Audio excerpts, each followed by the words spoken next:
Thank you so much for staying here on the AM show. I'm Bernice Abu-Baidoo Lansah, and it's now time to bring you our other big stories.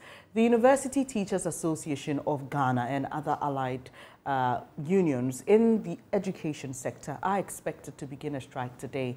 The national leaders of these unions say they've made several efforts since April 2022 to address issues related to their fuel, vehicle maintenance, and off-campus allowances. And since negotiations have yielded no result, they have announced that their labor unrest starts today. Well, we've been joined by National Chairman of SSA, that's the Senior Staff Association of University of Ghana, Isaac Donko. Good morning to you, Isaac, and Mr. Donko, thank you for joining the program. We've seen that letter announcing strike by your union and others. But briefly run us through the journey up until this point. We know that sometime in April, there was some demand made by your outfits. Government responded. And quite recently, just on Friday, we know there was a meeting. Just run us through briefly what has led to this point. Okay, my sister, thank you. And let me take the opportunity to greet your listeners as well as my members across the public universities in Ghana. Yes, unfortunately, we don't want to get here, but we are now here. That wasn't the plan, but government is making it possible. And it's unfortunate that we are here finally. Yes, we've been in the media space for the past a month or 3 weeks now. Pressing home, demand for car maintenance allowance and off-campus allowance. The reason is that governments are taking unilateral decision to slash our allowances. And we don't take this development lightly at all. It's unfortunate that we are here. It's also unfortunate that government is taking unilateral decision to slash our salaries. And that is unfortunate. So what we are reason? not happy. Sorry, so now Mr. today we Donko. ask our members to stay at home. They shouldn't come to workplaces until further notice. And that's the order as I'm talking to you now. What reasons did the government give for slashing the allowances? The government did not give any reason. It just happened. They just issued a fiat that in September, those allowances to be slashed. And that's what they did. And during that meeting, I know that the education minister was there, the employment minister was there, deputy employment, and there were other members of government there. And did you ask for a reason and you were not given one? Their reason was that the money was paid in error. The money was paid in error? That is it. Okay. That's the reason they gave. Right. Yeah. So the National Labour Commission actually asked for a meeting, and that meeting was to discuss a particular issue. Now, the NLC asked that the parties engage within 1 week on the terms of payment and other related matters. According to your statement, the employer failed to present the terms of payment for vehicle maintenance and off-campus allowances, which are the main issues in contention as directed by the NLC. Rather, they suggested the formation of a 10-member committee to address only the off-campus allowance. Have you gotten back to the NLC on the outcome of this meeting? Not yet. You'll get back to them on Wednesday. Right. We've also been joined by Professor Ransford Jampo, who is with UTAG. Thank you for your time this morning, Prof. And I was just asking Mr. Donko to help us understand if government gave any reasons for not sticking to the terms which were agreed on earlier. What are you able to share with us in that regard? Hello? Hello, Professor. Yes. Hello, Prof. Jampo. Please, did you get my question? I didn't get your question. All right. Please come again. Right. Let me reiterate. I was asking what reasons government gave for not adhering to the earlier agreement and not sticking to the directive by the NLC on what particular issues to be discussed in that meeting on Friday. The meeting that was held to discuss these things, but at least our executives at the national level tried to brief us. Yesterday, in my conversation with the national president, he told us that it's not everything at the meeting that he was even able to tell members, because they got they got angered by the antics and the posturing of the government side and didn't want to inform the NEC members about it. So they just summarized whatever transpired. And NEC members just unanimously decided that, given what is going on, there should be a strike action. What I know is that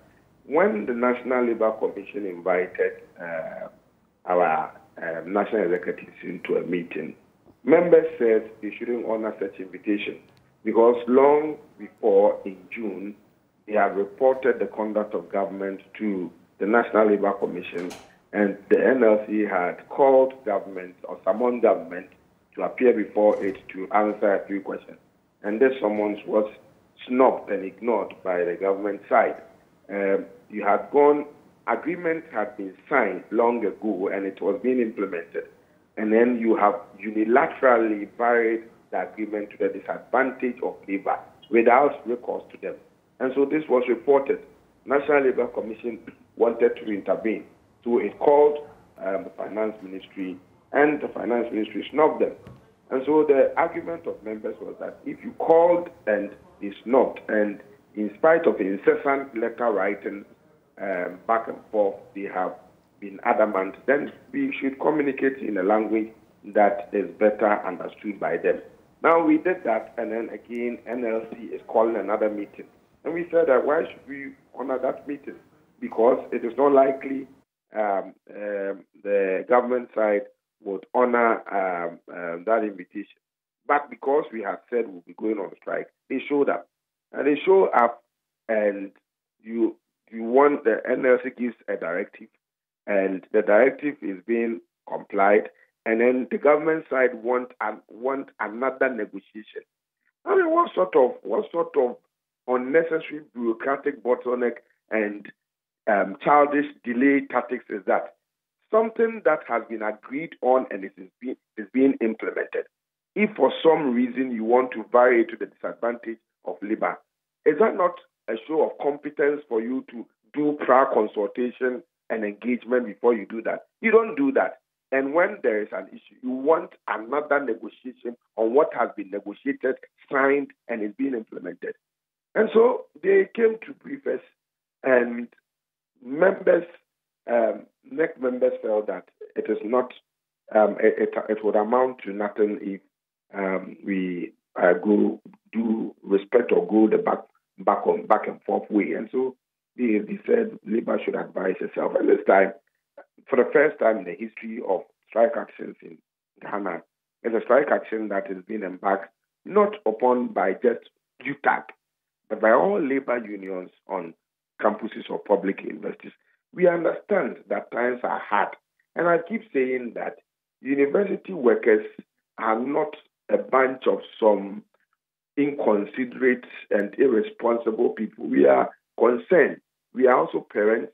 We know what is going on. We know times are hard. And if times are hard and you want us to talk, you should communicate in a way that brings understanding. Look, yes, we have agreed on this, but we don't have the money to pay. And so let us move on and maybe give us some 6 months or some within a certain time frame, we'll be able to raise resources to pay you. Nobody would fight against this. But you want to use some unorthodox and crude measure to push your agenda through, and you want us to comply as if we are some toddlers. We are not. Those who wrote that letter to just give orders about, to just vary our conditions of service to our disadvantage, they are not better than us. We taught them, and so they are not more than us in any way. It is just because for political reasons they have received appointment. But those of us who taught them, we can do better than them when we occupy similar position. And so they should not be throwing their weight about by just writing letter, issuing fiats, and just giving commands here and there, simply because today you are occupying a very transient position. Get you correctly, your issue is not necessarily about whether government can pay the money or not, but it's about the posturing and the way government has dealt with the issue. They've always been disrespectful to us when it comes to engaging us. They've treated us with contempt, and they think that the teacher of yesteryears, who always felt that his reward will come from heaven, is not a teacher that they see now. The teachers who felt that, look, they would always have to be docile and they would always have to do yes and massa. It's not the teacher who is teaching in the class now. I mean, now things have changed. And so people who are recruited as teachers also know what is going on. And yes, they are willing to be civil, decorous, and exhibit all the attributes of teachers, but they are also assertive. And we will not allow any government appointee or official who is incompetent to show or to exhibit his incompetence towards us. I mean, it's about engagement. And you need a certain competence to be able to engage. It's not about just throwing your weight about. I mean, you interviewing me, it doesn't make sense to you. We have gone to sit and agree and sign, and we are implemented. Then you get up and just write to vary that agreement to our disadvantage without recourse to us. How disrespectful can you be? Right, Prof. So the meeting on Friday was on the directive of the NLC. In this letter announcing your decision to strike, the NLC is not copied on this. I just want to know if there's been official correspondence with the NLC on what transpired. I am aware that at a meeting of National Executive Committee members, the directive was given to national leadership to write to the National Labour Commission. And so I want to believe that has been done. Right. But you see, the point is also about lack of trust in the institutions that handle some of these matters. It appears that they suffer huge trust deficit from members. And people must know that the type of representation provided by UTAG leadership is not like the type of representation that politicians provide for their constituents. In dealing with their constituents, politicians can take their constituents for right, and they can take their constituents, or they do take their constituents for granted. They lie to them, they deceive them, they do all manner of things that betrays their lack of understanding of the concept of representation. But when it comes to UTAG representation, it's a different ballgame, because UTAG executives preside over a caliber of constituents that are enlightened. They preside over a caliber of people who understand the issues even better than we, the leaders. And so they are not people that you can go and command and just throw your weight about over them. You cannot meet UTAG executives and command them to go and tell their constituents anything and feel that that can be done. No, they will question you. And so in terms of representation, or when you are representing this kind of enlightened constituents, you do what they want. And so some of these decisions, they are not decisions necessarily of UTAG leadership or the unions, the leadership of unions. It's a decision that reflects only the sentiment that members want to articulate. That's all.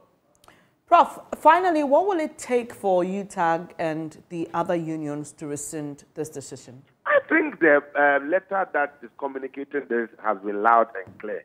Do not vary the conditions of service of labor to their disadvantage without recourse to them. This is a very elementary principle that anybody who is given a position of fiduciary trust must understand. If you don't understand, you must be kicked away because you don't have what it takes to lead. Thank you for your time this morning. Professor Ransford Jampo is UTAG-UoG Secretary, and he's just been giving us some more insight into the decision by unions at our various campuses to go on strike. Hopefully, I will be able to get a response later from the Employment Ministry and the Ministry of Education.